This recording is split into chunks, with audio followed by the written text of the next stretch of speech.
మాణిక్యానికి వాళ్ళ ఆఫీస్‌లో ఒక పెద్ద జీఎం పోస్టో, లేకపోతే ఏజీఎం పోస్టో కావాలని అనుకుంటాడు కానీ, తీరా చేస్తే కట్ చేస్తే ప్యూన్ పోస్ట్ అని చెప్పేసి తనలో తానే మదన పడుతూ ఉంటాడు.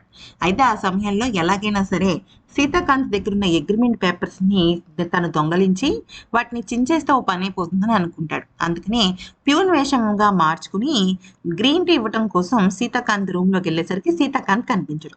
ఇదే కరెక్ట్ టైము. ఎలాగోలాగా అగ్రీమెంట్ పేపర్‌లు చింపేయాలని చెప్పేసి అటు ఇటు మొత్తం ఎతికే క్రమంలో అదే సమయానికి సీతాకాంత్ ఎంట్రీ ఇవ్వబోతూ ఉంటాడనమాట. అయితే ఇక ఎక్కడో అక్కడ దాక్కోవాలని అప్పుడు కుర్చీ కింద దాక్కుంటాడు. అయితే ఈలోపు అభి వచ్చారండి మీకోసం అని అనంగానే ఒక్కసారిగా టేబుల్ కింద దాక్కున్న మాణిక్యం షాక్ అయిపోతాడు. అయితే ఇక ఆ తర్వాత టేబుల్ మీద ఉన్న గ్రీన్ టీ చూసి సీతాకాంత్‌కి డౌటొచ్చి కుర్చీ కింద ఉన్న మాణిక్యాన్ని చూసి కనిపెట్టేస్తాడు. అమ్మో! మాణిక్యం ఉన్నప్పుడు అభితో మాట్లాడకూడదని చెప్పేసి బయట నుంచి గడియ పెట్టేసుకొని తను బయటికెళ్ళి అభితో మాట్లాడతాడు. అయితే అభి ఏమో సీతాకాంత్ తెలివితేటలు మెచ్చుకుంటాడు. మీరు చాలా తెలివైన వాళ్ళని ప్రెస్ మీట్ క్యాన్సిల్ చేసినప్పుడే మీకు ఈ విషయం అర్థమైందని అంటాడు.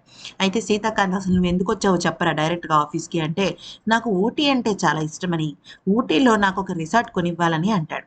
అయితే రామలక్ష్మిని నేను ఏమీ చేయకుండా ఉండాలి అంటే ఖచ్చితంగా మీరు నాకు ఈ ఫేవర్ చేయాలని అంటాడు.